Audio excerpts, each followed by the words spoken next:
Okay, folks, I'm recording for people who aren't here tonight. And let's get started. So I also want to say that some of you might, family members who are on tonight might have, and 12 and seniors might have some questions related to, hey, what's going on with school reopening or other things? And I'd be glad to answer questions at the end if you have some things you want to talk about. But we'll get through this. So tonight, we are going to just sort of walk through some things where we let you know a bit about how does Blackstone prepare seniors and support them through the college process. We're going to talk about just an overview of the college application process, an overview of the financial aid process, what your 12th grader needs to focus on, what we think you could do to maybe help your son or daughter get through this year, a little about what we've learned from past senior classes, and very important, how things are going to be different, we think, for the class of 2021. So that's our beginning part.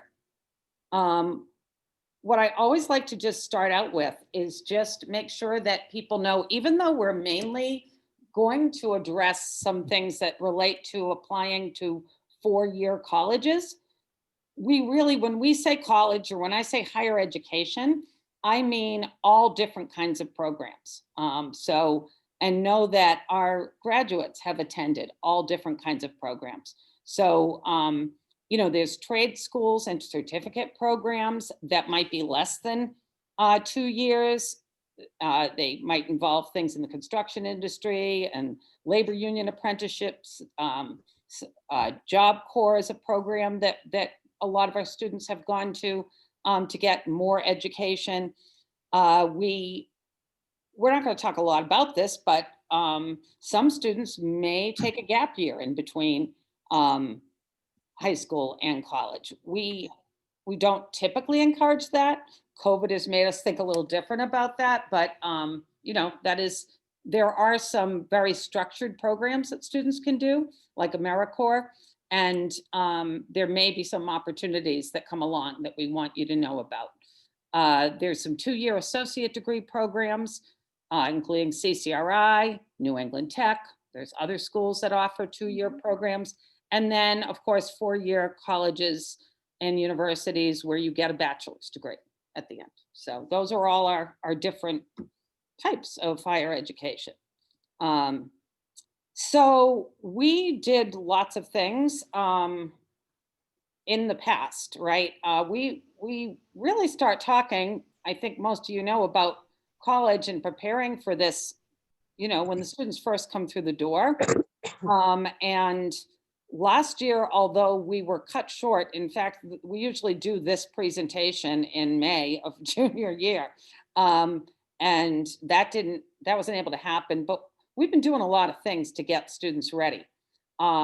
Specifically, I think most of you know that we offer tons of college visits throughout the school year. And, when we're in person, we are taking students all around local New England, sometimes a little further, but primarily Boston area, Worcester area, Rhode Island, an hour or two away. But we do that often. So by the time students become a junior, they should have visited several colleges as part of Saturday Academy. We also have opportunities in classes or through advisory where students might have gone and visited local colleges. And all students by now should have they were given guidance on how to create and start a long list. They had some advisory lessons in their Zello account. And they've had, been assisted with College Board accounts.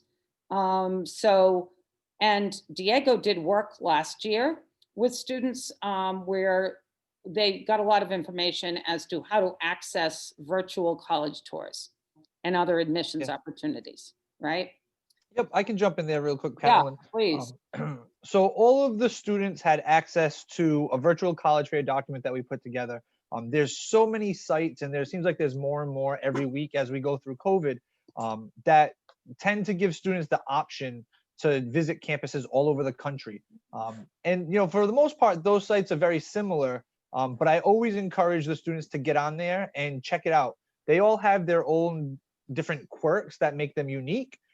So the students have access to that document. It's a great option for our students to get out of their space at home and virtually check out a campus somewhere close to home or across the country. So those options are there. I implore the students to absolutely take advantage of it.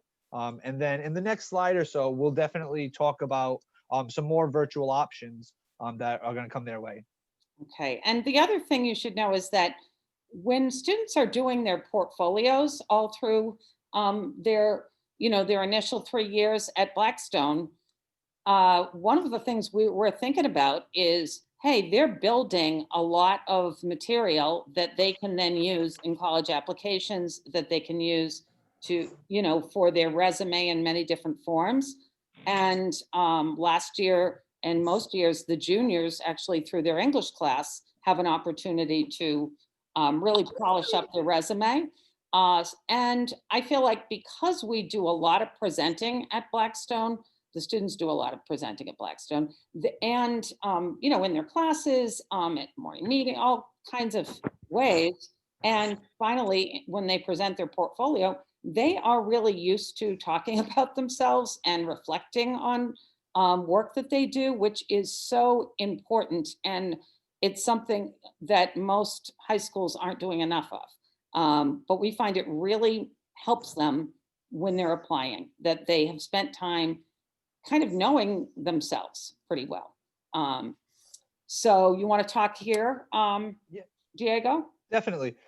So on top of those sites that I mentioned, each of the individual college websites have their own, plethora of virtual options. And each of the schools has their own unique way that they're doing it. There's a lot of, you can get one-on-one information from a college admissions counselors.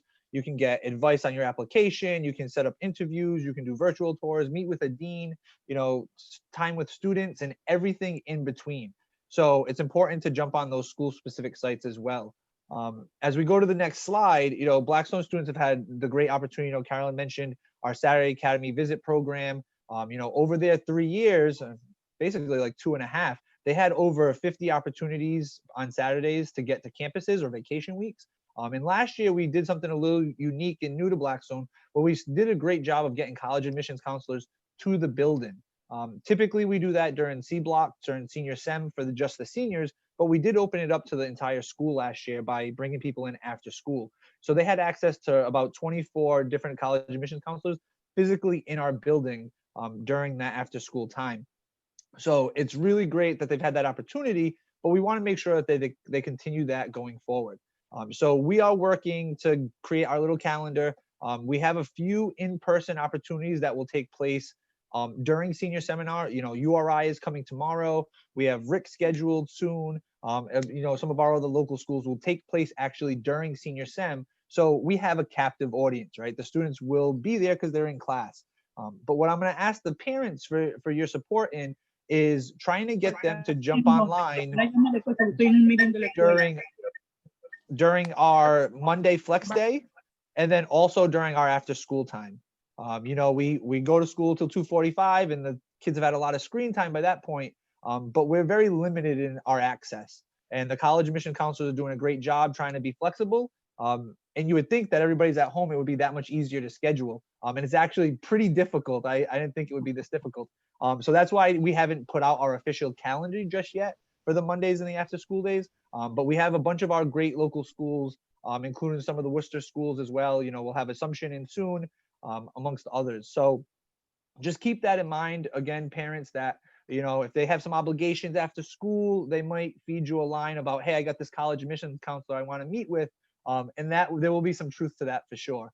Yeah, and I think it's important to note that typically the people who come and visit virtually or otherwise are the people who are actually reading the students' applications, Yes. and they ask us about the students. And it's a great opportunity for students to be able, they all the time will say, oh, I met so-and-so and they seem great. And that's where you start a relationship with them. So Yep. it's definitely something to take advantage of. Another virtual option that we have that I want to mention quickly is college fairs. We've lost a ton of access to college fairs between going back to last spring and 2 or 3 local ones that would have already taken place here in Rhode Island. But there's 6 great opportunities coming up starting Monday, going into the middle of November. And it's on the calendar for all our students to see. Coming up Monday from 1 to 9 o'clock, there's a big national college fair. And I was on the website a little while ago. There's over 600 schools that your students will have access to. And again, all the offerings look different for every school. There's some one-on-one stuff, there's some virtual tours. So I asked the students to get on there and check it out. But then on Tuesday, there's a more of a regional college fair, and there's 175 schools, I believe, that will be there. So when I was in senior sem yesterday, I gave the example of it would be amazing if an admissions counselor met you on Monday at the national college fair, but then they seen your face again on that second day for the regional college fair. There's so much contact that's able to happen virtually now that we didn't have access to in the past. So that just is another feather in the student's cap to show that demonstrated interest over and over again. And I just wanted to add that although COVID is a terrible time in that it does limit opportunities, but actually in this what we're talking about, virtual college fairs and virtual visits, it's so much better than it's ever been. And honestly, even if we were able to travel, how many colleges can you really see? How far can you travel? Now they have the opportunity to basically travel all over the country and get ideas of what's going on other places, as well as all of their schools within the driving distance, and their presentations are much better. Oops, I'm losing Trish a little. Yeah, we lost her. Okay. Trish, we lost you just a bit, but I think we heard that. I want to just talk a little about how we structure, because we're doing it in a much more organized way this year, which we need to be, because with doing distance learning, it's we can't just pop in and grab kids out of a class to talk to them. They can't just drop in on us. So I want to talk about the different roles that people are playing to support the seniors, and how it's all going to work. So you heard Finn mention that that every student is enrolled in senior seminar, and it's a class pretty unique to Blackstone. And there's two things that happen in senior sem. One is that students are working on their senior projects and are guided through their senior projects, their final portfolios, their senior year. But also, really important, they are walking students collectively through the college application process. So this is something you just don't get, where a lot of times students are kind of on their own to figure it out. No, they actually learn how to, they'll go through the form and talk about things. Don't put this in. Make sure you're doing that. Give them tons of guidance as they go through. There is for most of the colleges, most of the four-year colleges, you do apply through this common application portal. And although they may have separate essays or different requirements within that, all your recommendations, all the paperwork that you need to do for most colleges that you're applying to, go through that. But it's very important that somebody helps and helps to guide you through it, because if you just submit it on your own, and it's you could make some pretty tough mistakes. So senior seminar is crucial for that.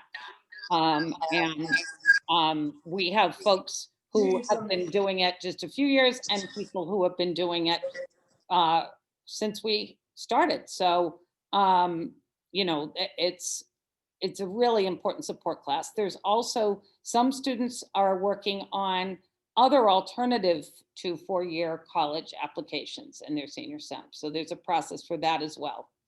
The senior English teachers will coach the students on their main college essay. Several years back, we said, well, why don't we have the students write their main college essay, which is an important part of their application, as an English assignment? So they will do that, and that is crucial because we'll know that that everyone's got a well-written, their main essay is well-written. We also might have some other folks read it because we want to even work on it some more, because it might be a really good essay, but it could be refined for their college essay. So that's happening. There's four of us: Diego, Trish, myself, and Kylene, who you all know, who's the principal.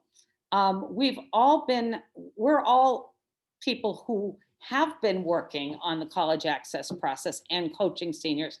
But this year, we had decided even before COVID happened that we were going to each be assigned to a group of students, of seniors, and we would be both their kind of college counselor and their college closer, meaning helping them decide once they get accepted what makes sense, and helping you as a family to figure out what makes sense for them to choose for that next year.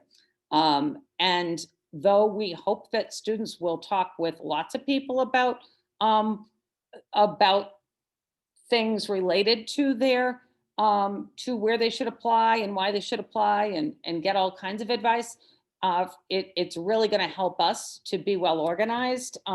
We're also going to likely be the person that, if you want to do your financial aid forms with us, which most people do, we'll probably be the one that works with you on it, unless there's a reason for someone else to do it. And I will say that, so we're going to ask that the seniors share with you. I mean, we could tell you if you get in touch with us who, which of us has which students, but we'll ask that the seniors share with their parents who their college counselor, college closer person is, so that if the parents want to get in touch with us directly, they can do that. And we'll be available for answering parent questions and concerns. We each have some areas of expertise or things that we've kind of gotten to know really well. And we also make sure that between the four of us, particularly Trish and Diego, are spending a lot of time going on seminars and talking to different experts, including admissions folks, around things that are changing, things that we need to be up to date on. And we spent a lot of time over the summer doing those things. So we share with each other the things that we get to know. Clearly, the students' advisors too are going to be part of the package. They're going to be writing their main, for the most part, they'll write their main counselor recommendation. And that's a wonderful thing, because the advisors, for the most part, have gotten to know the students over 4 years, and they really know them well. And when colleges want to see recommendations, they want them to be written very specifically, and they want to hear about what's the student like, what's a memorable story about them. They don't want to hear, they don't need them to talk about what a brilliant student they are, or even their grades. They can see all that on other papers. So they want to hear more about, like, who is this student? Why are they going to contribute to our college? What are great things about them that So that's pretty unique too, because in most high schools, it's a guidance counselor who might have to do them for hundreds of students. So having the advisor play that role is very important. All right. So what should the students be focusing on, and what should you know about? The students should really be, first of all, grades. We can't say that enough. I don't care what year it is. That's the first thing that that colleges look at. They love a comeback story as well. So if you're somebody who didn't do really, outstandingly well, you had some rough spots before your senior year, and you suddenly are doing well, they love to see that. So please try to make your first quarter look great and your second quarter and so forth.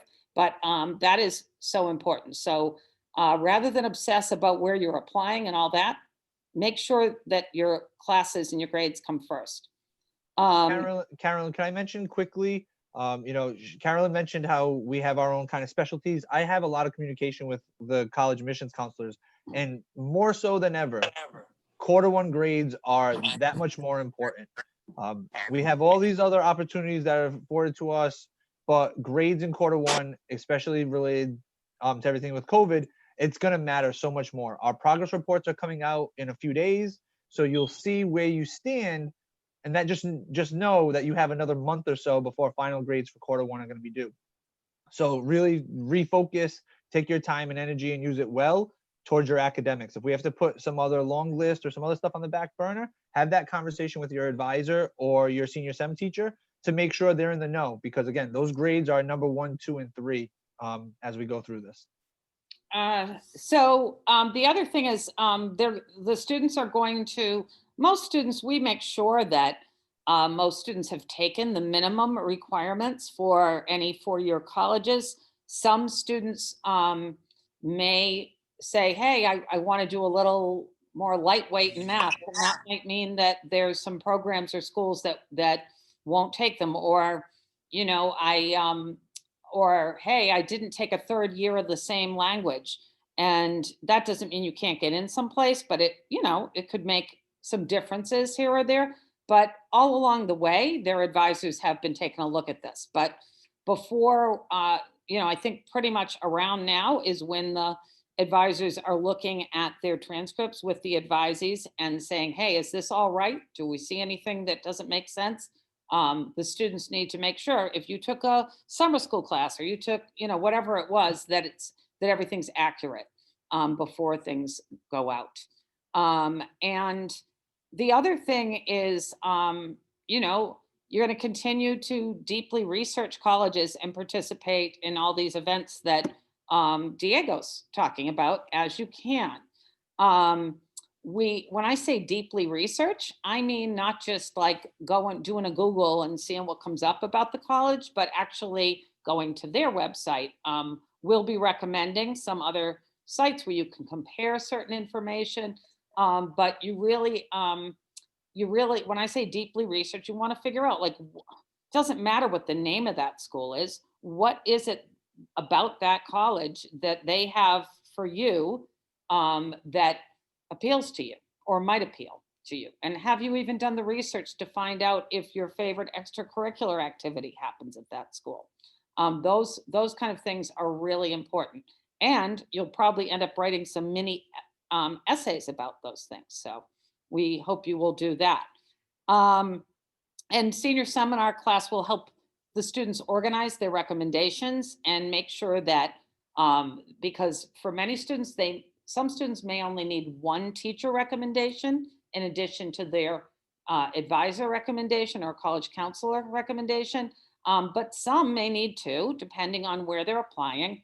And so that's all going to be, you're going to get help with that. That's all going to be organized through senior seminar. So, not, you know, you don't have 50 people having to write, you know, all the English recommendations or whatever. So we'll be working on that.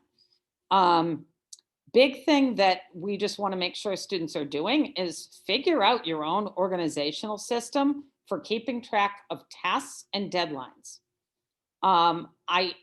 You know, some people already have great organizational systems. Some people don't. For me, I have to have things organized digitally, and I need paper sometimes to organize myself. It doesn't just work digitally for me. So, you know, you're gonna have a lot of tasks. And if you're somebody who's like, oh, I want to apply to a lot of colleges, well, then you're gonna need to have, you know, you really are going to have to be very well organized. Something that is not on this slide, but Diego and I talked about today, because we happened to be talking to a senior and said, oh, did you check your email because I just sent that out. And they're like, I haven't checked my email.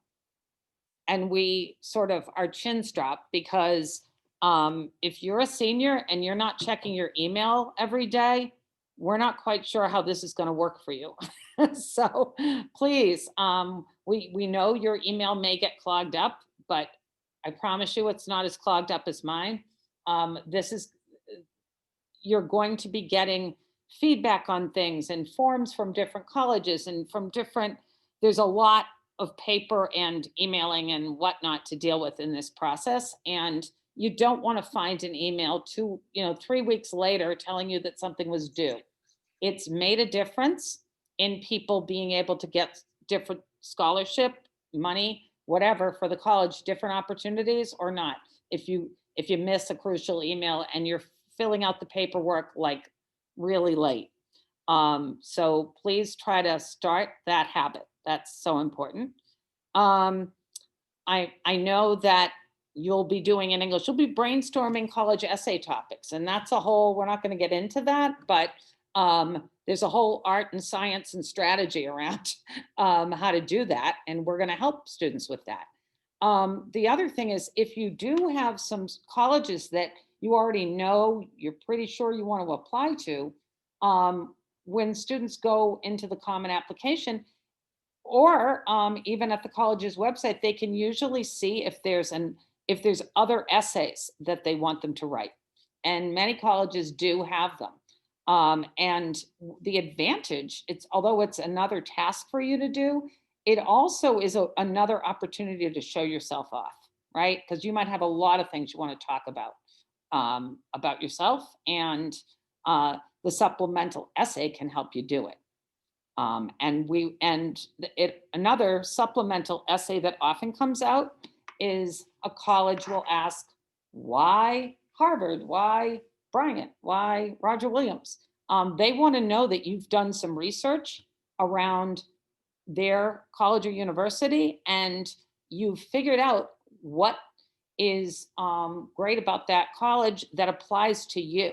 What is it about that school, and what can you bring to that school?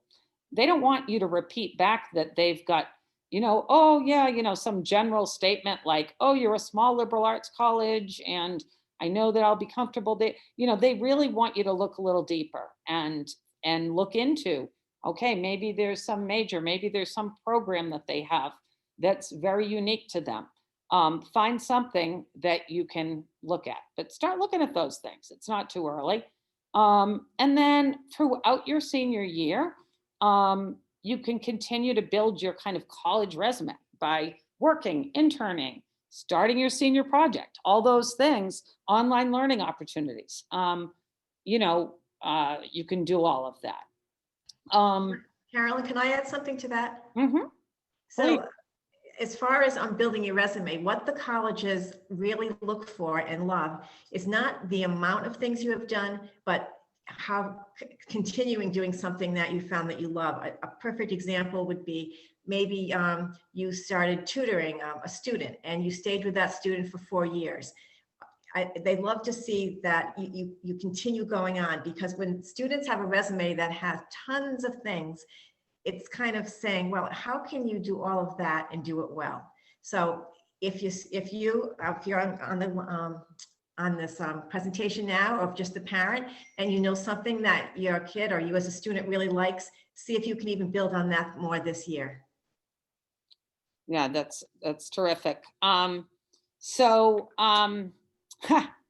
favorite topic, let's see, getting ready for the FAFSA. The FAFSA we're going to talk about a little later in the presentation, but that's the federal financial aid form that everyone has to fill out if they want to get free money, or they want to get they want to be able to take out low interest loans from the federal government. And there's many scholarships that also require that you fill out the FAFSA. So, but one of the biggest hurdles we have with filling out FAFSA and some of the other things is that students, if you have a social security number, you haven't memorized it yet. Some people have, because they used it for their job or, whatever.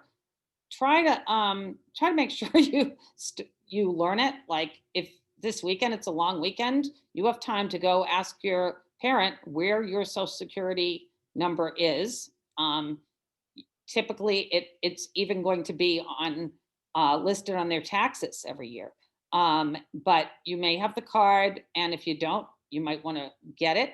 But something that's crucial and that we always run into a jam on is that your name on your social security card might in fact be different than what you've been using in school all these years.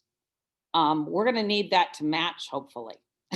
We've run into some problems when it doesn't, and we can help you resolve it if it doesn't, but let's find that all out now so that we can work on that.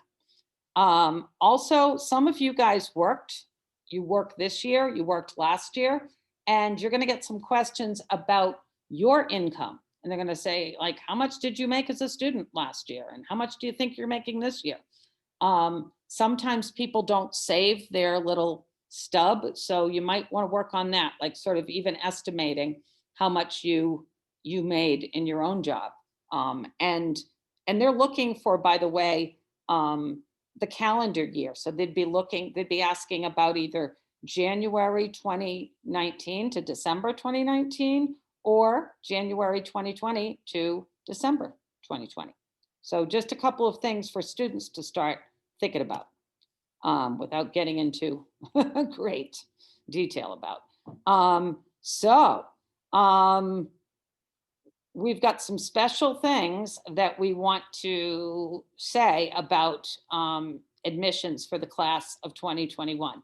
First of all, I'm going to say you guys are maybe the luckiest class ever because there is practically not, it's really hard to find a college or university that is insisting that you take standardized tests like the SAT or the ACT.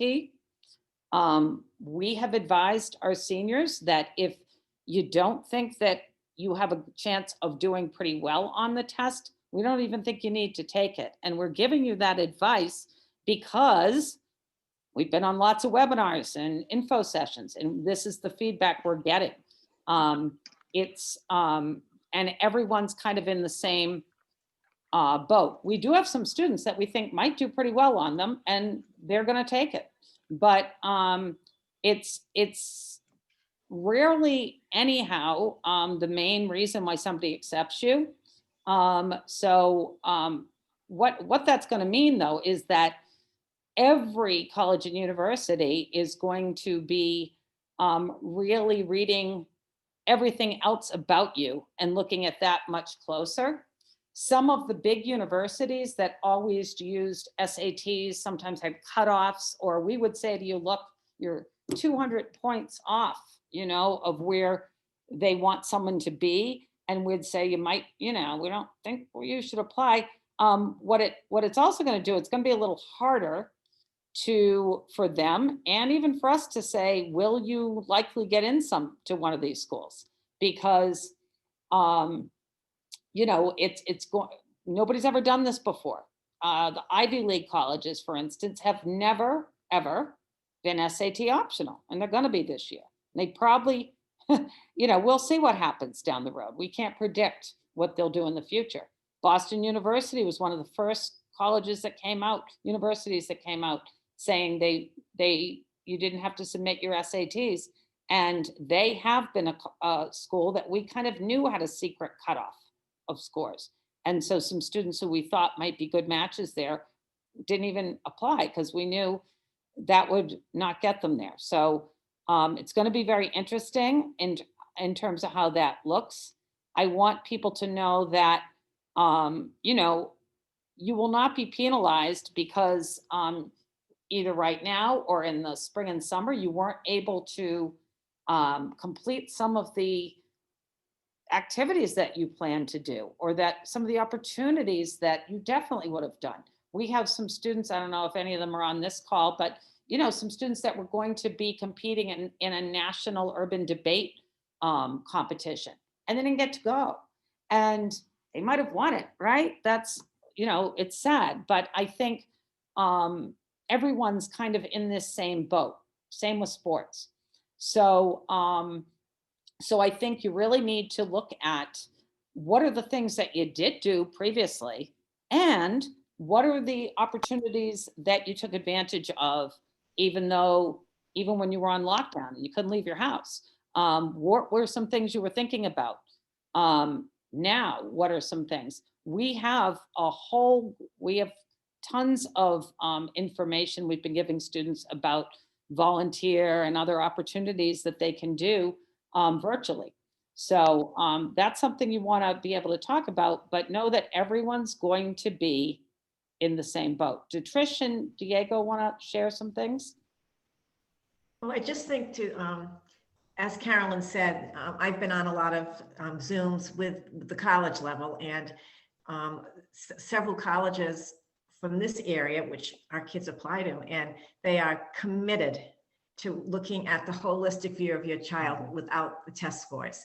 So it makes me feel, I'm happy, because every year I think it's so disappointing for a student who has worked so hard, has a 3.8 or a 4.0, a straight A students with hard classes, and does not get into a college because their SATs aren't in the 600s, or in some cases 700s, or some of the higher. Losing Trish again. We always lose you a little at the end, Trish. I'll jump in quickly and mention that there is a specific question related to COVID on the Common App.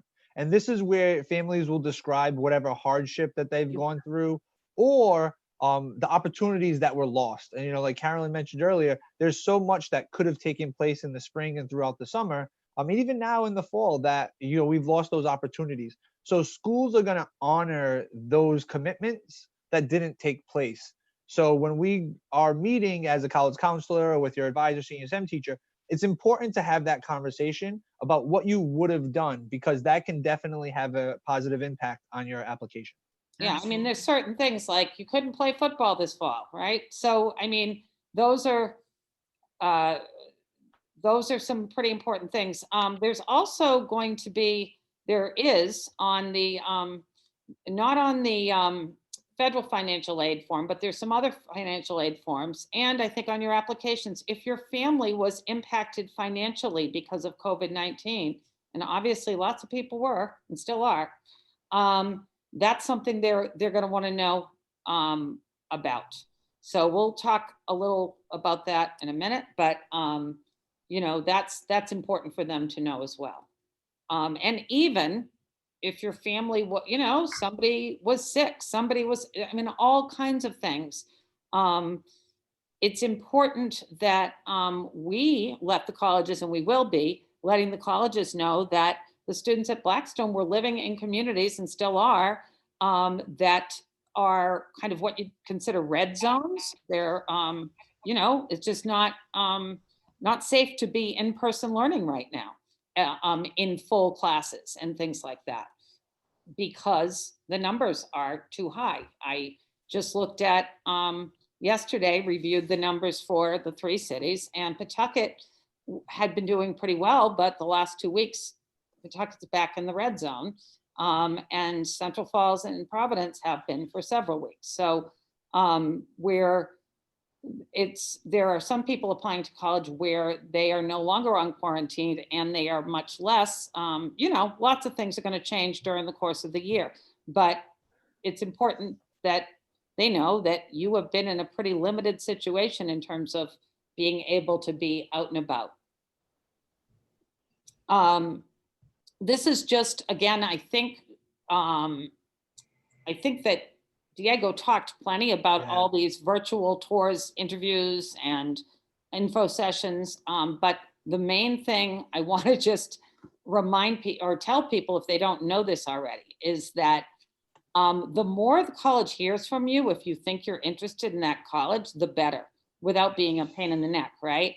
But one of the things that college admissions officers tell us that they do is either they themselves or somebody in the office, they have tracking systems that keep track of how many times a student has visited or called the office or done an interview or whatever interacted with them in some way, shape, or form. When they come, when they used to come physically and visit us, they would have the students fill out forms, and that all would get processed back at the office. So they take a look at that when they're trying to say, hey, is this kid really interested in us? Many colleges do that. So, we can't emphasize that enough, and taking advantage of that as you develop your list. There were two things I wanted to mention. One, I failed to mention earlier when we mentioned SATs. A lot of our students had asked about taking the SAT potentially on a Saturday in November or December. And those dates, they've been on the calendar for a while. They've all been canceled. If you wanted to take the SAT in the first Saturday in November in Rhode Island, you would not be able to. So I know there's been some questions around that. It's looking like it's not going to be a possibility. So just keep that in mind. The second thing is, right before we got on, I checked my email, and Bridgewater State University, a school, not too far away, emailed me. They're back to offering some in-person tours for families. So it would be a one-on-one tour, a tour guide and your family. So as we see those opportunities become available, we'll make sure the students are aware of it. But just to know, they aren't doing big group tours or anything like that that we would have took advantage of in the past. But as those opportunities come our way, I'll make sure that our families are aware. So one other piece that I think we underutilize sometimes is interviews. And there are plenty of colleges who don't do it. They don't have time to individually interview applicants. However, some of you are applying to some more competitive colleges, some that are harder to get into. And my thing is that most Blackstone students have the ability to do really well in an interview. Many college interviews are that are kind of one-on-ones are an opportunity for you to interview them as a college, right? To really find out deep, so not things that you can find out on their website, but really get a little deep about.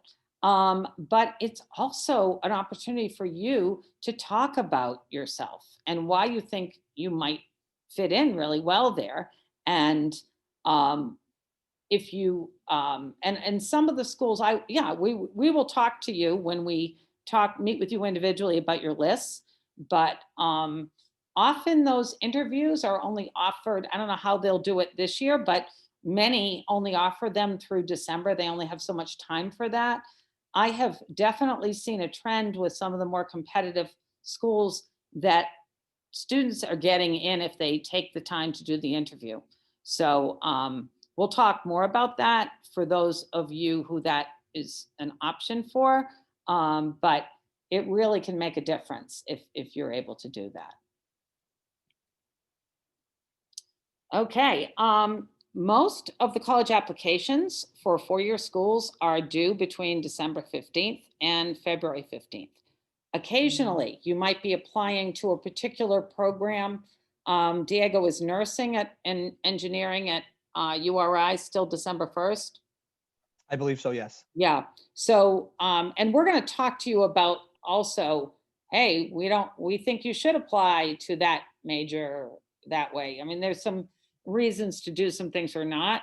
I would say the first big deadline for most students at Blackstone is the talent development program, which is a scholarship program for first generation college students at URI, and their deadline is December 15th. That's been a good thing for us because we kind of try to get most of you to have most of your things done by then, or pretty much done by then. Some of the more competitive colleges and universities are looking at January 1st or January 15th deadlines. And there's some that actually keep going into March. Rick, you can do later. But we find that like anything else, if you're applying earlier, you might be more in line for the money that they have available and things like that. Boy, I can't believe I have postmarked. There's very little we have to send by snail mail these days, but there might be some things. So the the other thing is that you're going to start, sometimes you'll hear about getting accepted to some colleges and universities as soon as January, but for most, it's going to be between February 1st and April 1st. And the more competitive the college, the later you're going to hear. So some of the, the Ivy Leagues, some of the schools that are just smaller liberal arts colleges that are competitive, you're not going to hear until after March 15th. And then what will happen is you will have the month of April to really make a decision about um, about where it makes sense, and we're going to be working with you on helping to make that decision. You will also get your financial aid packages and detailed financial aid packages. Many times you won't get them until March, but you're going to need those to make a decision. And most colleges are going to request some kind of a deposit. We can sometimes negotiate that down, or we can get it put into your financial aid package, but you should try to set aside some money in advance, knowing that that's going to be happening, and that you're going to have to get it to them by May 1st of this, typically May 1st is when they want to know. And they ask you to put a little cash down because that makes you commit, right? You've given them money. They know you're probably serious about coming there. So one of the things that I just like to make sure you realize, and I talk to kids when I'm doing their lists with them, is that although you're going to be narrowing down your choices and making your decisions, it won't be until May 1st that, right before May 1st, that you have to make the decision. So you can continue to, after you've applied, to research the colleges you're applying to and start thinking about, am I really going to go that far? Or is that, did I learn something that making me like this school a little more than the other one? So don't get too obsessed with your list, because just because you apply doesn't mean you have to go there, right? Just a little perspective on that. Okay, so here's some real fun stuff that we want to talk about, and it's how do you pay for college? Here's the good news. Everybody can afford to go somewhere. And we even think that everyone can probably afford to do a 4-year option. It doesn't mean that you won't owe some money. Most people do owe some money after they've been in college. But all the national research shows that if a small investment, at least a reasonable amount of loans, are worth it, because your income is probably going to be higher if you've got some kind of college degree. However, doesn't mean that you should take out a crazy amount in loans just because you want to go to a certain college. We really, in fact, definitely would advise against that. So we're going to work with you and your family about trying to figure out like what makes sense for you. But I want to just talk about what are the different ways that people pay for college. One thing they're called grants, right? And those are gifts that you don't have to give back. And the largest grants that students get for college are based on either financial need or academic merit. So when you filled out your financial aid forms, you're going to see if your family's income is not particularly high, you're probably if they accept you, they're probably going to give you some money, and it's going to be a substantial amount. It won't pay for everything necessarily, but it will be, a good chunk. Same with if you're just a good student with good grades. Academic merit is a big way that students get money. There's also, and the biggest amount of money that students get, I don't care what it is, scholarships are also, that's money that you don't pay back. And you can, there are scholarships that you get through the colleges and universities. And there are scholarships, and you don't even apply for them. They figure out which ones meet your criteria. There's some, however, for instance, thinking Roger Williams, Salve, there's a few of those schools that have some scholarships that you need to find out about because they're set aside for people who do a lot of service in the community. And they're kind of perfect for a lot of our students. But you might have to fill out an extra piece of paper saying why you'd be a good candidate for that scholarship. But you're going to see tons of money that will come in just from grants and scholarships from the colleges and universities. Obviously, loans are borrowed money. Most people try to take out most of their loans through government programs. They tend to be lower interest, but you have to pay them back. And there are some loans, we're not going to get into the detail on that tonight, but there's some that the interest does not accrue while you're in college, and you don't have to start paying them back as a student until after you've graduated and you have a job. There's some other loans that your parents have to co-sign on, and that means it's really on them, and they could be paying them off while you are in college or after you graduate. So there's many different kinds of loans. Work study is basically a student job that you could have on campus that you're paid for through the college. So for many people, if you're going to college full time, you cannot do the number of hours working even that you might be doing in high school. So it's really nice to get an on-campus job, or occasionally you can get an off-campus job and the college pays for it.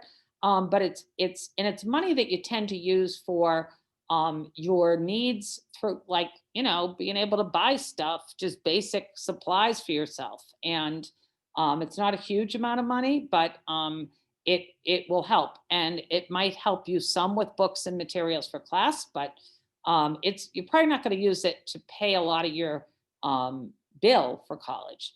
But it will give you maybe 10 hours, 15 hours of work a week that you can do on campus typically. So, and then there are scholarships that are completely different and separate.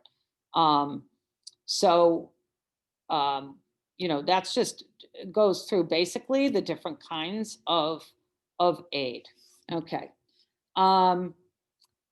You should fill out the federal financial aid form by March 1st, because that will make you eligible for some Rhode Island money sometimes, but you could fill it out late and you could still be considered to get some money. But if you are a Blackstone student and you are applying to a four-year college, I'm going to recommend that it's done by January 30th at the latest. We help students a lot to fill out their FAFSAs, and we know that there's some parents probably listening who have done it for themselves, or they've done it with an older sibling. But know that we have dealt with all kinds of different circumstances, and we will maintain strict confidentiality if you would like us to help. We often know sort of some of the tricks of how to fill it out or how to not. People make some careless mistakes that cause some heartache or cause you not to get enough money, and we can help you avoid some of that. We deal with students who are undocumented, family members that are, parents, families who, where students have parents that are either divorced, separated, or there's like multiple adults who are caretakers, students who have no contact with one of their parents, but these forms are asking for that information. We really do know how to handle all those situations. And we keep up. That's unfortunately been one of my areas of expertise, is keeping up with all the rules around these forms, financial forms. So please come to us for help and we'll be letting the students and how you can get those appointments made and all of that. The other thing is that FAFSA really determines your ability to pay for college. It's kind of the range that you might be in. I will tell you that if you are someone who qualifies for free reduced lunch, you might be eligible for some, and kind of consistently have, you're probably going to be eligible for some funding for lower income students. But if you don't qualify for free reduced lunch, there's going to be other opportunities for you. But it's interesting because once we know sort of where you might land financially on the FAFSA, it's going to help us advise you better about some of the colleges you might apply for, because we might know that, oh boy, if kids don't qualify for a Pell Grant, which we'll talk about later, they might have a hard time, and they don't have another means to pay for college. That college doesn't have a lot of free money to give. So something that the financial aid form asks, they ask nosy questions because they're trying to give you money that is free, right? And or a low interest loan or something. So they're going to ask you questions. Some of them are occasionally uncomfortable, but they're asking this stuff because sorry, I think I'm one slide ahead here. They're asking this stuff because they are wanting to know just wanting to figure out what kind of student you are, what your needs are. So a couple of things that we want you to do is we want you right now to start thinking about getting your taxes from last year together, figuring out where they are, talking to you if it's a student on this and your parents not on this, asking them, hey, do you know where your 2019 taxes are, where there's a copy of them, or if they didn't file, there might be some other paperwork that they have that shows their income. Same with students, if they worked, having some of that paperwork. In January, people can then fill out their taxes for this past year. I mean, their taxes. Once you do that, we can, especially for any of you who the family is now making significantly less money or any amount of less money, we're going to want to adjust your financial aid form to reflect that. So if you can get your taxes done sooner rather than later, that's going to help for money for college. I want to just quickly go over sort of the concept of why we feel like lots of people can afford college and they don't necessarily think that they can. And a couple just simple examples. And I will tell you these are from several years ago. So the prices for these colleges have gone up, but they've also, they've also given out more money proportionally. So you will be getting a very detailed, from the college itself, a financial aid letter after you're accepted. And it's going to tell you how much money they're going to give you for free money, for maybe loans, et cetera. And they're going to tell you the total cost. Sometimes it's easier to read the letters than others. So we'll help you with that and make sure you're doing it correctly. But here is a letter that someone got. And what I'm going to show you is I'm going to start from the bottom, and it says Father Pedro Arupe. And I happen to know that in the total scholarship, it's a scholarship, free money, don't have to pay it back. It's for $45,400. That is a scholarship that this college gives out specifically for students who are Hispanic. And we have plenty of those students who are Hispanic.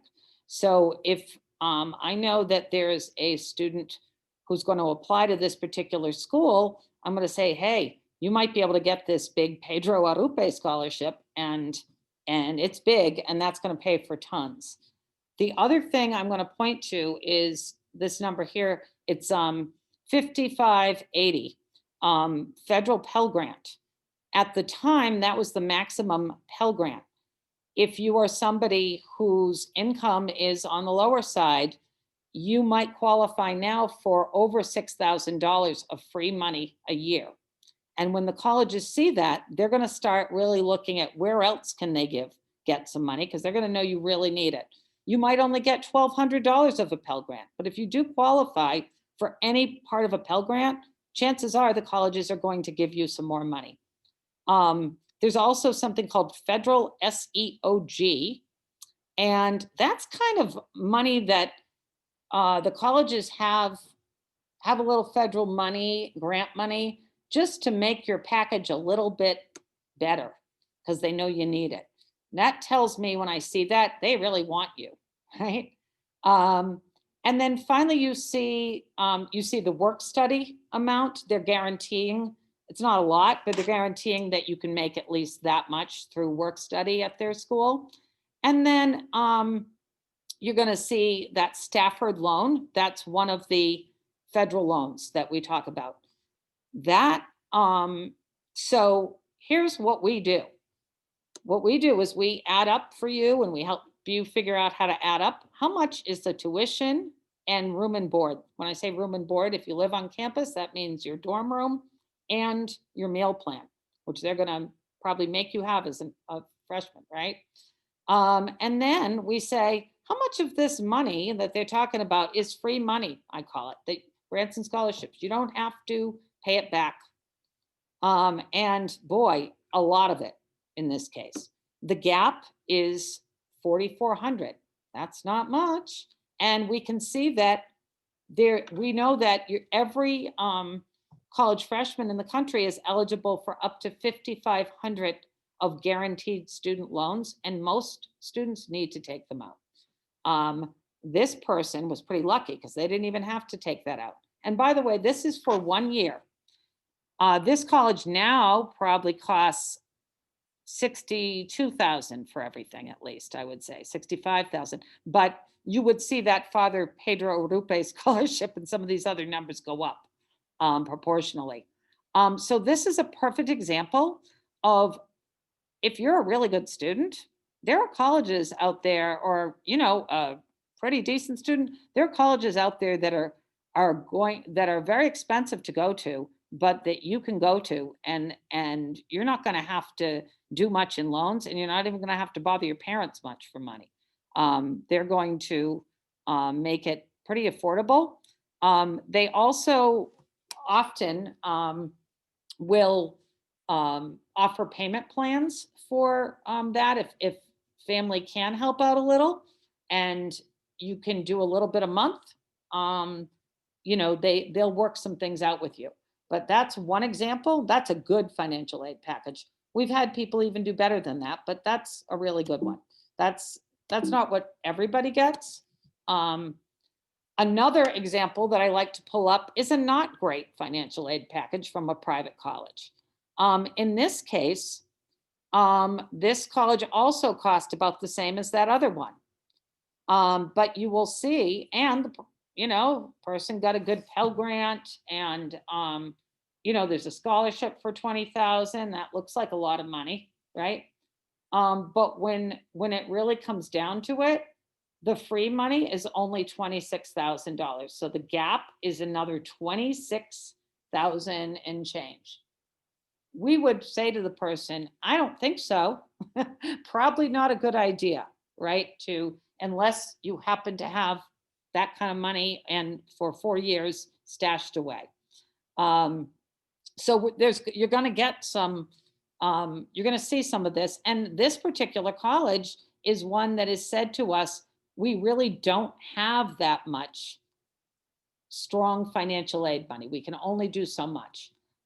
Sometimes if you live off campus and commute, you might be able to make it affordable, but they also might take away some of your grant money. So again, that's something that we'll talk about when the time comes, but we'll also advise you when you're applying, if we think that a school really doesn't offer great money, we'll let you know that up front from our past experience. Carolyn, can I jump in real quick? So Please. for our students, it's super, super important that you try to meet with your college counselor as you go over your long list, because we know these little facts and figures off the top of our head. For example, schools like LaSalle University and Wheaton, all of a sudden, like 3 years ago, had this influx of money, and Black students are. So please make sure that you're making those appointments with us. Yeah, I mean, it's true. We've had some schools that didn't used to do as well for our students, and then, suddenly they've got a little more to do. So that's going to be an important thing for you guys to talk to us about. Then there's like private scholarships, and I have to tell you, you've got to be a little motivated to do some of this on your own, because we only have so much time to work with you on that. We will try to forward a lot of information to you, but we encourage you, especially once you're done with your applications, if you haven't done it already, to start looking into scholarships that might, even if they're $500, $200, $1,000. We have some scholarships that we actually have just for Blackstone students for different things. But I think looking into, do your parents have a bank account at a certain bank? Does somebody work at Dunkin' Donuts? I have an alumni who I know is getting a substantial scholarship every year from McDonald's, because she has continued to work at McDonald's throughout college. I had no idea, but The she only found out, reason she's still there, right? Exactly. only reason. And I mean, it was like a lot. It was like $2,000 or $3,000 a year that she's getting. It's not nothing. So it made the difference in her being able to go to a private college. And to the college of her choice. It really did. So, just some things about that. You guys are going to get a copy of this digitally. And I want to mention the College Planning Center. They are a nonprofit organization that independently advises people about finances related to college. And they actually are a good place, especially if there's, especially asking some things that either you might want to not even have us know about, or there might be something where, it's a very particular issue that you're trying to find out. They also can offer some information on loans and about how to go about some of those processes. But I will also tell you that the colleges themselves will give you tons of information that you got to ask about how to, how to deal with loans and some of that process. Because some of that, you're going to have to make those decisions as a family. We can only tell you so much. We can't make those decisions. We can just help you think them through. So a checklist that I just thought of for parents was talking to your child about their plans all year. They're going to change, they're going to grow, but trying to be in conversation. And for students, like, try to be, your parents have to be part of this decision making, because they're going to likely be helping to support you in many ways, emotionally, socially, and financially, this year and in the future. Hey, Diego just mentioned that some schools are going to offer some in-person tours, but hey, you can always go take a drive on a nice weekend like this one. If there's some local schools, and just drive through their campus and take a look around. It's not as good as a real campus tour, but it's kind of cool to see how close something is or isn't. And, learn about them together. We talked about if you could start gathering your taxes and like know where they are now, that would be wonderful, because starting in November, we're going to be offering help in getting financial aid forms done. And there might be more than just one form depending on where the students are applying. So that's helpful. Please also understand that senior year is busy and it can be stressful, even more so, obviously, in a COVID world, limited world. It's everyone's, going to have bad days, and good days. So, but if your son or daughter isn't busier than ever in the next few months, let us know, because we try to help manage a lot, but there is a lot to do. That's why we're like here so late and we're talking this long about things.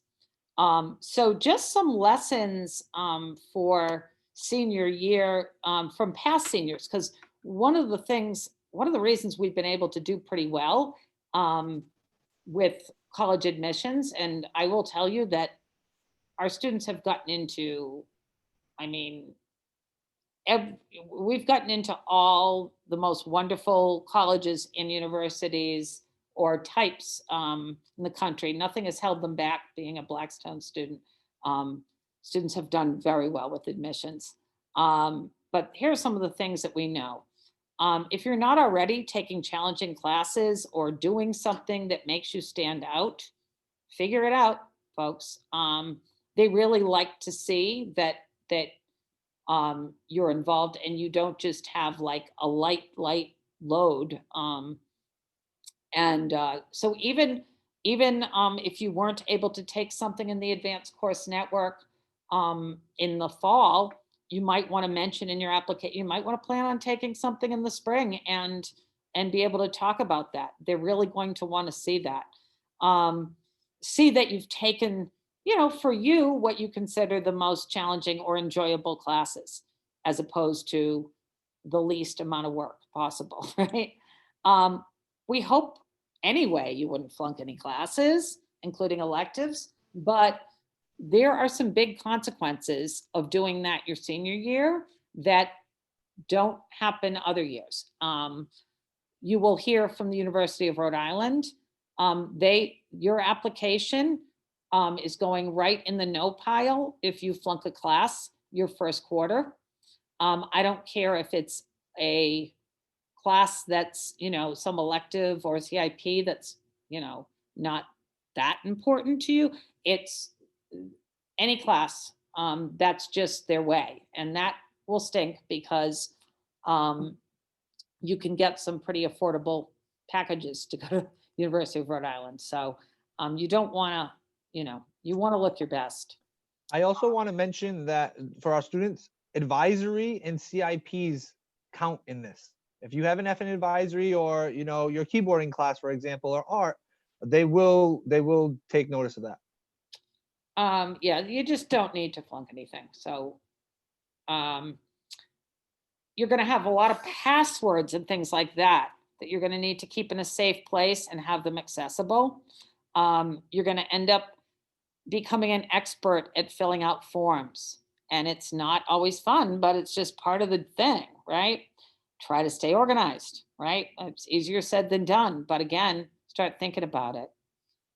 And then, we all have to remember to breathe, take a walk, exercise, talk to a friend, talk to one of us.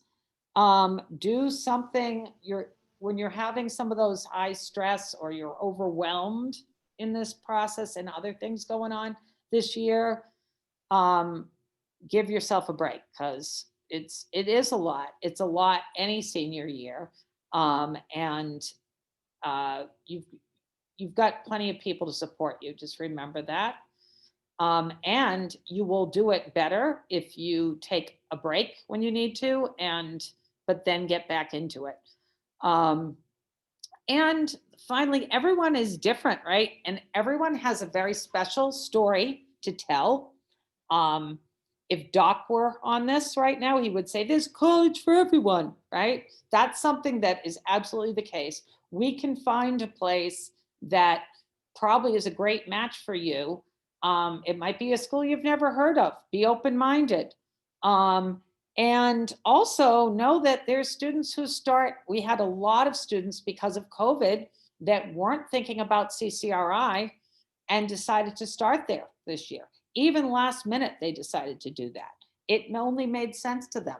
They said, why am I going to take out loans to be mainly in classes that are online?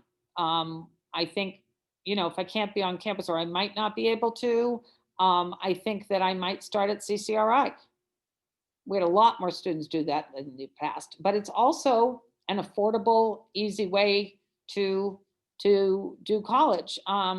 So people transfer successfully. That can happen. So, just saying, be open-minded to some things that might not be your initial dream. Okay. I think we said, just take all the help and advice from anybody you can get it from. We hope that you're applying a little before the due dates for things, so that have a good chance. And then we also really make sure that everyone applies to at least one, and usually multiple. Oh, Kylene's texting me in the middle of my thing. You're applying. Oh, my sharing was paused. Did I do that? Sorry. I'll get back to it. Now I'm in my, I don't know what that's about. I'm gonna try to get us back to something weird happened. Can somebody talk so I know? Yes, you guys can still. It looks good on my end. Yeah, You we can save my presentation. Oh, it's resume share time. Okay, there we go. I think it was just that Kylene texted me. It came up on my screen and it took over the text thing. So basically, the public colleges, the colleges that get some state money, and they're referred to as public colleges, they're University of Rhode Island College, and CCRI. If you live in the state of Rhode Island, you are automatically going to get lower tuition than if you are somebody applying to those colleges from another state. We know that we can find most people an affordable route to college through one of those options. So even if that's not your first choice, everyone needs to apply to at least one of them. Many of our students apply to all three. Just saying. That's kind of something we think of as a non-negotiable. These are our emails for the people who are assigned to be the counseling contacts, and of course the school phone number. And for parents who will, because we're working in all different kinds of ways, you might also end up having our cell numbers, but I wasn't going to put them all out on the thing. That's between you and people working with you, what they want to give you. But that's in case you forget, or if a parent wants to look up and see who these people are. And that is I'm going to get us back out of this crazy screen and get back to seeing you in the Zooma. Here we are. And this is when there's some things in the chat that I haven't even looked at. Somebody's telling me it's 7 o'clock. Well, oh, that was me telling everybody that we got this recorded. Yep. So anyhow, anybody have questions they want to throw out now?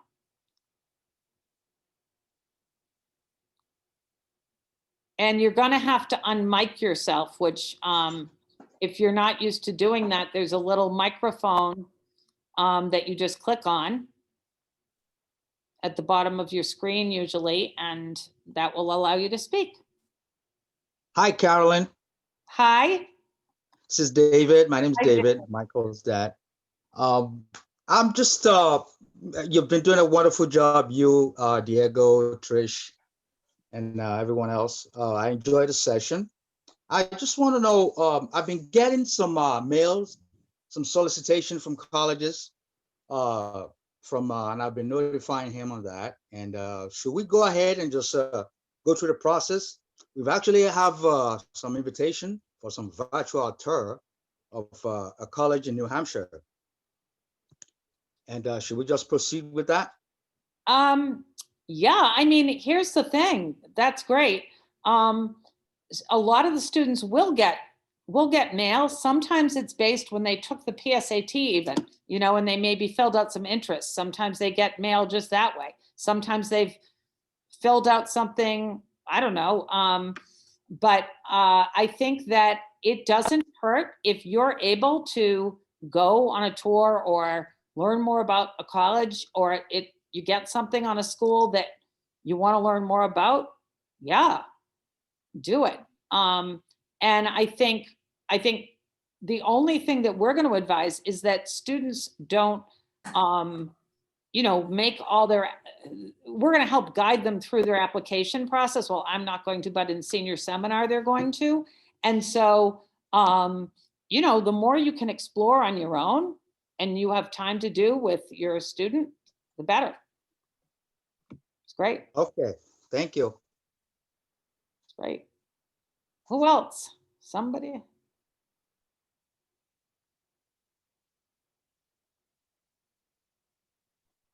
It almost looked like Justice Smith was going to ask something. I don't know. It was highlighted. Somebody else give me a question. I know I'm tired too, but you may have something you want to ask. Or if there's somebody else that wants to mention something that we didn't talk about very much, or we didn't say. I mean, covered a lot of ground here.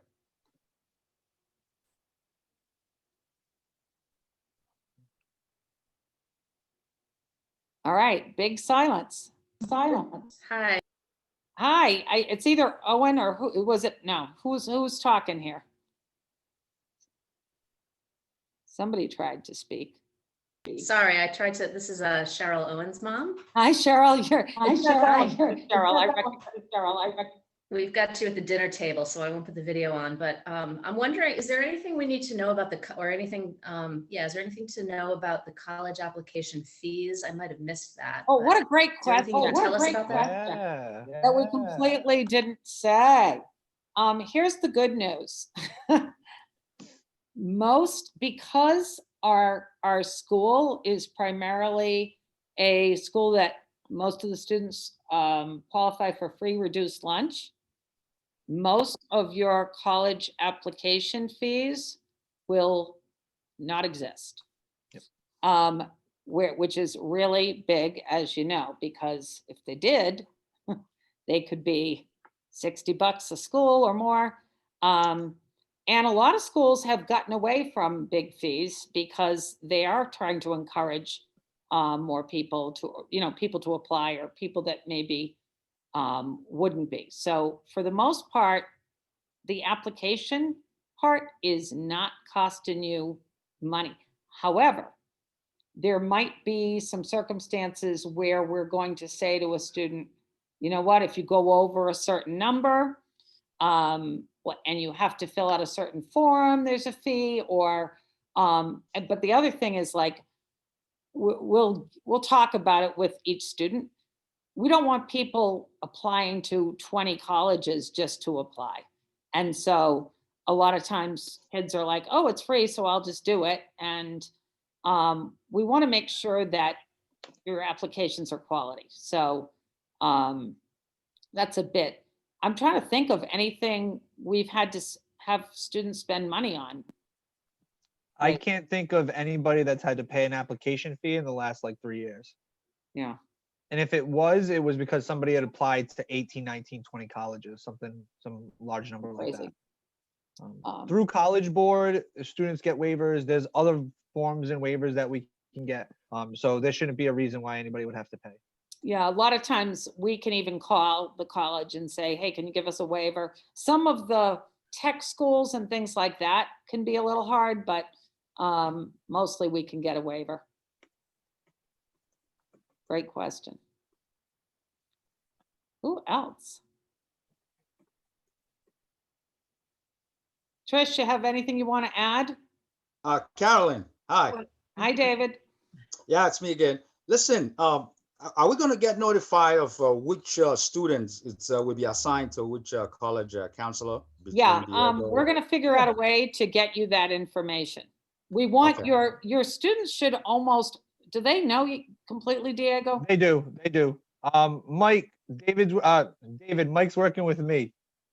Yes, absolutely. They all know. I can give you kind of a quick rundown by advisor. So this is it isn't, steadfast, but for the most part, if you're in Diego's advisory, you get Diego. If you're in Debbie's advisory, I'm also the advisor there. Trish is the advisor for the vast majority of Erica and Greg's advisories. Carolyn is the advisor for, or the counselor for John, again, the majority of John and Paul Pasaba's advisory. There's a couple pieces there that look a little bit different. Eileen's got certain. Eileen has, I think, 5 or 8 students as well. And with Kylene, it's families she's probably already worked with. Whether that's, she has a great relationship, a working relationship already, or she helped siblings through the college process in the past. Some of them Spanish-speaking families too, right? So Correct. probably on the other call. I did think of something I wanted to add. And this happens if your student, your child ever gets something that they have to pay for, like a scholarship search, or to have their name, they're going to be recommended for the honor roll of the whole United States. And if you spend $50, they'll be in this National Honor Roll. Never, never, ever pay for any of that. Every single year I get a few of those. So it's a scam. Never should have to pay for any scholarship search, or never have to pay for any honor society or anything like that. Okay. Thank you, Trish. That's been a concern of mine. I get a lot of those too, through my emails and through the mail. We always ask the students to bring in letters that they get like that, but know that you should never, there's no need for you to be paying for advice about college or special programs or that are going to help you with your financial stuff with colleges. There's a lot of scams, or, not scams, but they're making money to give people information that you could get for free. So. Okay. Thank you. Point, Trish. I had a question. Yes. So about the FAFSA, just because I actually just completed it for my college sophomore. So at what point would we do it now for this, for us high school senior? You can do it now. Oh. So what's a shame? First, yeah. Nelson, what's a shame is that I don't never think of this enough in time, but when you finish doing one FAFSA, they often will say, "Oh, do you have a sibling who's applying? Who's in college or applying?" Mm-hmm. And then you can sort of like log right in and add some stuff. The good news is that you already have like a PIN, you have an ID number and all that information. So, and you probably know how to do it, but if you don't, we can help for your senior because they're going to go in and do it. But yeah, you can do it now. I have a student, one of the seniors is applying for a special scholarship program and had some stuff due early at the end of this month. And I just spent, and he had to not only do the FAFSA, but another very complicated, long financial aid for him. And we just got it done the other night. But for me to do it now, he would also have to create a login. Yes. Is that correct? Yeah. And we're gonna walk the kids. That's probably the hardest part of it to get right. And so it can be, if kids do it wrong, it's messy. Yeah. So we will do it as part of, last year we went into their senior English class, right, Trish? So we haven't figured that out yet, but in the next couple of weeks, we're going to do it with everyone. Yeah, it's a process, but every single one gets an ID. So you don't have to worry about that. We'll make sure that happens. We'll make sure he doesn't. He doesn't, you did it just now, but you don't have to rush to do it yet. Okay. There's plenty of time. Yeah. Yeah, we like to, get our hands dirty when it comes to the FAFSA, and we'll have a bunch of availability to help the families with that. Carolyn mentioned the College Planning Center. That's another organization that can help out. And then upcoming next Saturday, even for non-members of the College Crusade, they're having what they're calling FAFSA Fest downtown Providence and Kennedy Plaza at the Bank of America Skating Center, or whatever it's called these days. It's by appointment only, so I don't know if you necessarily have to worry about large crowds. I don't have much detail about what I've read on, except for what I've read online. So I'll send that link out in case somebody really wanted to get it out nice and early. But again, we will make sure that we have time and availability set aside for, the 3 or 4 of us to help our families through that process. Yeah, I also hate to say it, but sometimes when Say it, Carolyn. somebody else, I'm gonna say it, we're good at FAFSA, right? And Yes. sometimes when kids get it done at other places, we find mistakes. Yeah. So- I was so hesitant to mention it, don't- but since it came I'm not up, gonna brag, but it's not that we never make a mistake, but we really, really have spent time making sure we stay updated on all of it, and making sure that when students answer, we've just had we've discovered, like in the spring sometimes when we have kids going in to adjust their FAFSA, some big mistakes that have cost some money, it's like it costs them in scholarship aid or in financial aid. So, yeah. And we also have each other to, Exactly. I'll come across something that I'm not really familiar with, and Diego or Carolyn would, or Kylene. So we do, it's kind of, even though they're assigned to a person, it really is a team effort. Well, for me, Absolutely. it is, because I'm always asking for help, but it's a team effort. So I think that's a big advantage as opposed to going just to, to one person. We're prejudiced. It's okay. Good evening. I'm sorry, I have a question. I'm Jocelyn Jimenez's mom. My name is Hi. Judy. Hi, Judy. Hi. So going a little back, you guys mentioned about National Society, the Honor Society, about fees. We were talking about fees that Oh, pay for costs and stuff like that. My question is, Jocelyn got like an acceptance letter, like it was earlier, like going back maybe March, April. Yeah. And it was like a $75 fee, and it was an acceptance letter for the National Honor Society. And we filled it out. Oh, And she got like a little package. And what else did you get? It said that I was accepted and that I got like a little ribbon thing like saying thank you and all that. So I thought we had to pay for it, so that's why. I mean, I did say to her, because I was at myself, I was an honor society for Rhode Island, and I said, I don't Different. remember my parents having to pay anything for that. no, yeah. So what I can tell you is Jocelyn's grades will actually get her inducted to the National Honor Society. I'm looking at her grades right now, and if you have 8 consecutive quarters of honor roll, you will get inducted. So that would have taken place at the award ceremony last spring, but obviously we weren't able to have it. But based on her grades, she will be a member of the National Honor Society For free. for free. Yeah, sorry. So basically, there was no need to send out money. No, and please. It's more of a always- recognition. Yeah, feel free to always call or have your student ask us, because we've seen them all. Yeah, Yeah. Okay. yeah. Sorry that happened. Join National Honor Society 2 times. Yeah. Thank you. You're welcome. All right. Thank you so much. Yeah, they do a good job making it sound legit. There's always a very special seal with those letters. They're fancy looking. So Yeah, yeah, we they- definitely fell for it. Thank you very much. sure. Anything else? And I'm gonna, one of the things I want to do right now is I just want to ask if anybody has any questions that they want to ask me while I'm here around, and we're not gonna stay on this for a long time, but, about what's happening right now with school, or what we're planning on doing or anything like that. I can,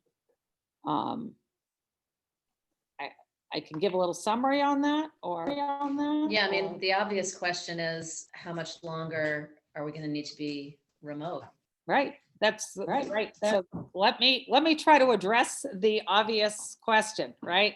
How much longer? When can we come back? All of that. Unfortunately, the answer to that,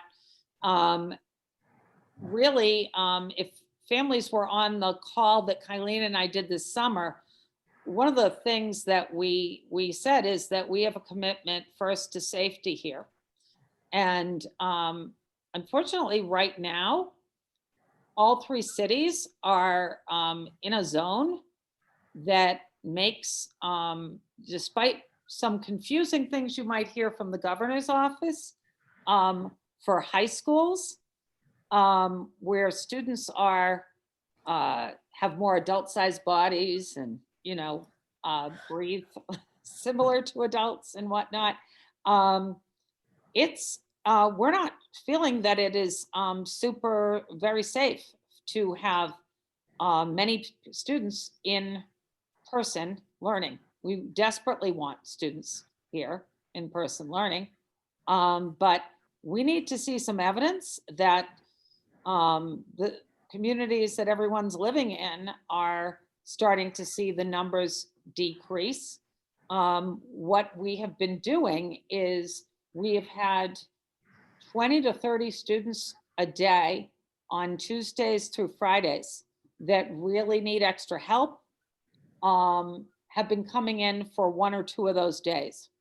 And I want to tell you that this past week, Kylene and I and Gilbert spent a ton of time having to go back and forth with the State Department of Health for hours over, because we had some students who, you know, had symptoms that could have possibly been COVID related.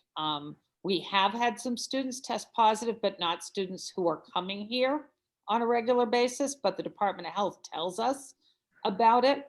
But we also have had students and staff members who just didn't feel good, had a few different symptoms. And what that means is we have to alert, obviously their families if they're here, but if when we hear about it from families, we have to alert Department of Health, and then they do an investigation. And just on someone who was in a classroom with 3 other students, it took us several days. We've already had to have some staff members out for short quarantines over the summer. We had to have some staff people out for 2-week quarantines. And what we're finding is that because we've got so few students coming in every day, and they're in classrooms with very few students, and they're very spread apart, and I've got air filtration units in those rooms that help to clean the air. I think that, you know, there's a low chance that they're going to get COVID under the circumstances we're in right now. The more people we bring into the building, the chances get a little higher.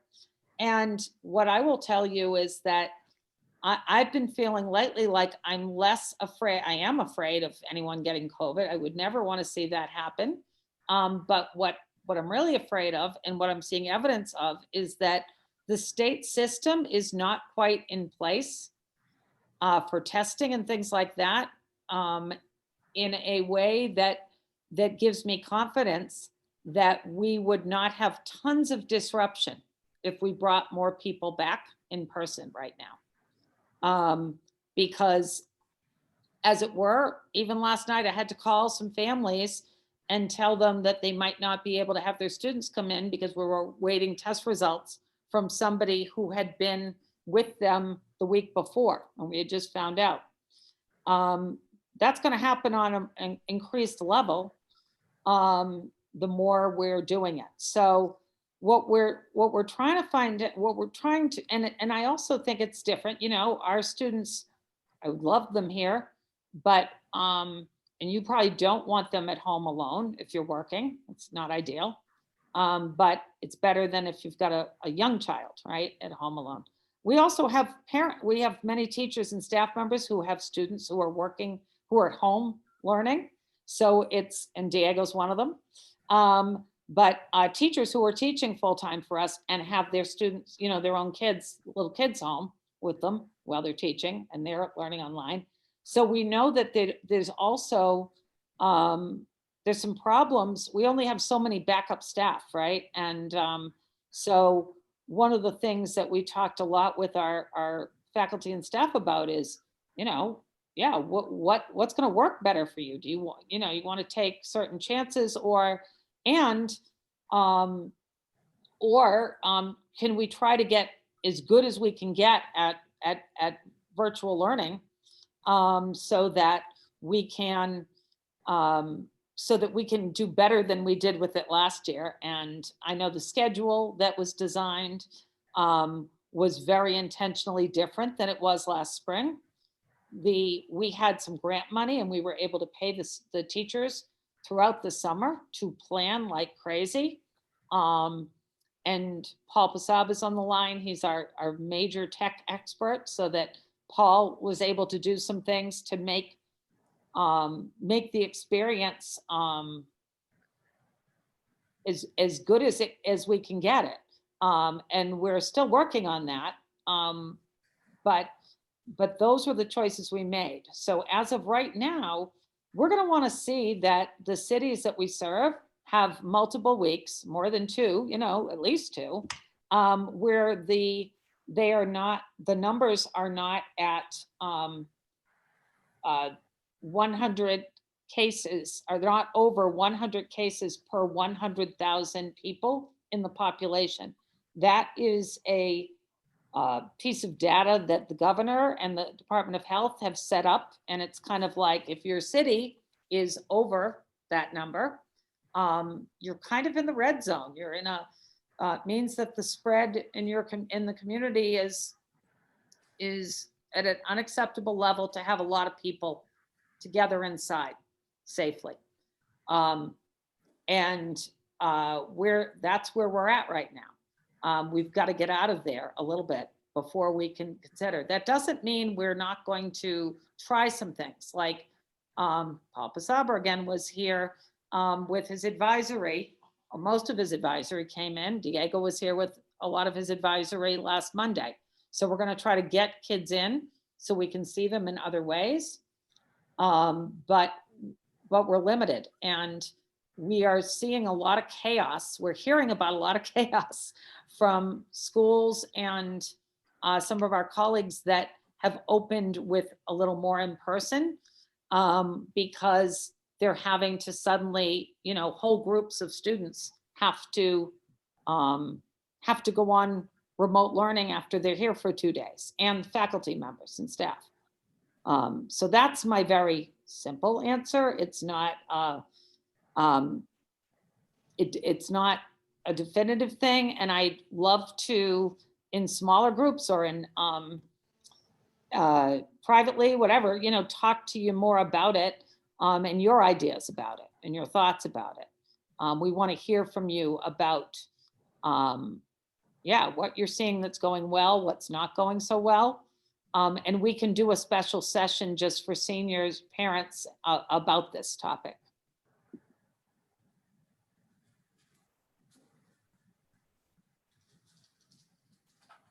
So yuck, I wish I could say, oh yeah, we're all going to start back in 3 weeks. We're ready. But I will let you know that we did get some good federal grant money, and I finally got an engineer who had time to advise us about our air quality in the school, which is very important with COVID. And we're going to be spending some money on some so that throughout the school, we have air purifiers that are quiet, but are quite effective at both cleaning and killing the virus, but also keeping the air going throughout. Because we have lots of rooms too with no windows, and that's important. Yep, that's my basic. Anyone else? I have one more question. I'm sorry. Okay. I know you mentioned the SATs. So is there no date scheduled yet, or is that Okay. gonna kind of be like wait and see? Thank you for asking. We did send something out to parents about this, but it was with some other things. So we are going to have the SATs here for some students next Wednesday. And then we have another date later in the month. It's a Tuesday, October 27th. Students were all told that if they want to take it, we'll have a test for them. But we really kind of said, we're going to talk to you about whether we think that it makes sense, if it's going to be an enhancement. If you're somebody who tends to do really well, if you did well on the PSAT, you tend to do well on standardized tests, And you've put some time into it, right? For many kids. Sure, go ahead. But we're also trying to keep it, I think, so the students had multiple opportunities to sign up. We have 22, Trish, Yeah, people 20 signed up yeah. for next Wednesday. Any students who want to take it that aren't signed up for next Wednesday, we will have it again. And the state provided this opportunity for us, that we could do it in school. So we'll be doing it on that October 27th, but we're gonna need to know when, Trish. Well, almost ASAP because the ordering window is very short. So everybody who signed up has a test for this coming Wednesday. And then the rest of the students, if people are interested, I will order enough tests for them. But at the latest, what's today? I would say, well, see, this problem is Monday. I would We really need to know tomorrow if, I mean, Monday before, after the test is a holiday. I mean, Yeah. before the test is a holiday. Oh, And then not we yet. have the test. And then I have to let them know the next day. Yeah, So we need to know tomorrow. yeah. So this is voluntarily if they didn't sign up for it, so they don't have to take it. Right. Absolutely. And if we see somebody that's not on the list that we think, why aren't they on the list? We think they could do well. We're going to say to them, you need to take it. We're going to, and I don't know that we've had to have too much of that, but there were some kids, I could think of one student who tested quite well on the PSAT and their grades aren't quite as good. They might do super well. They just might be a good test taker and it might be worth it. That's not most students. Most students are the opposite that we have, but this one student I'm thinking of, we think it's a good idea for them to take it because they might do pretty well and it will balance out some of their grades aren't as good. So most kids have decided not to. I personally, and I was a student who always had good grades, and I was an okay tester, good enough that I could get into some good colleges.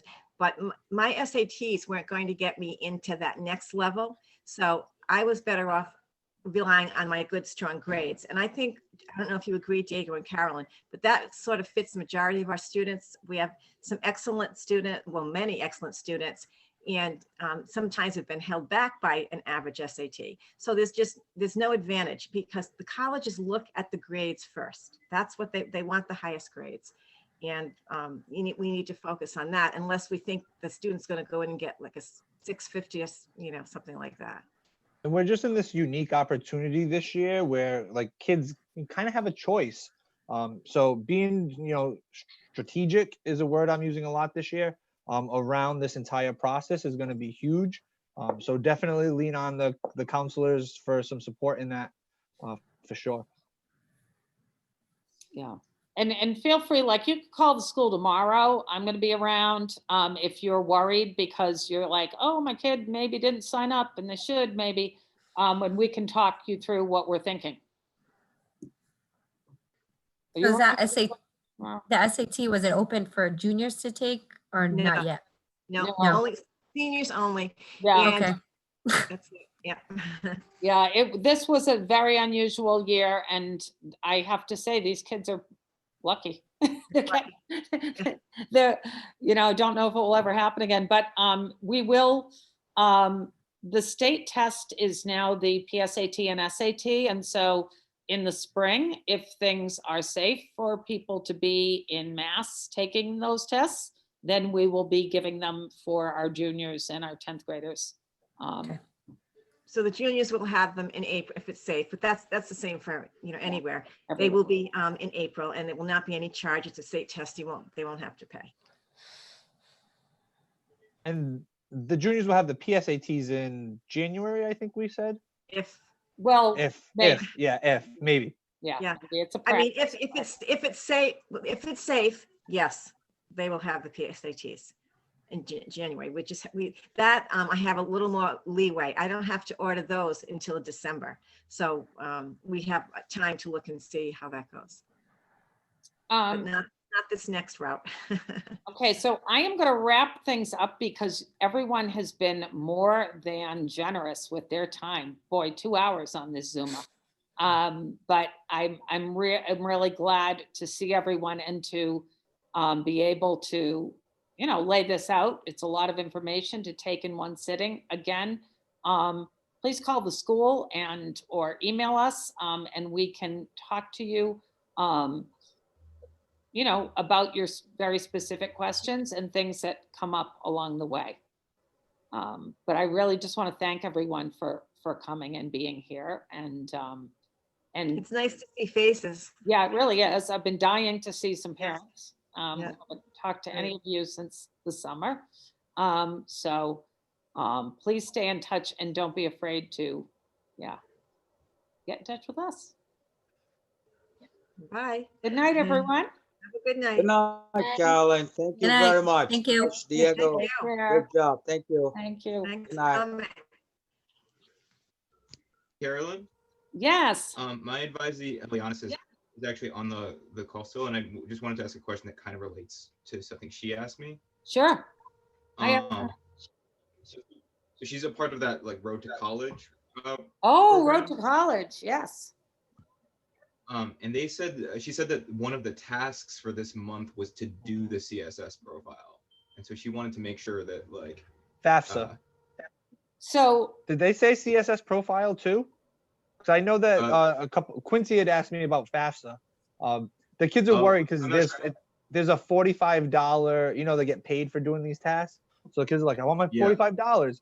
So my advice was, you know, to do FAFSA right in a timely fashion is going to be Yeah. worth way more than the $45 they'll very- get for completing the task. you know what, Diego? I'm very, I think that's important that we know that because I I find just got that- asked today about it. I think we need to get in touch with those folks and they need to Okay. do a little adjustment on that. You know what I'm saying? Because Yeah, I'll that's I'll not double cool. check with the contact info with Kylene. So I'm and pretty not everybody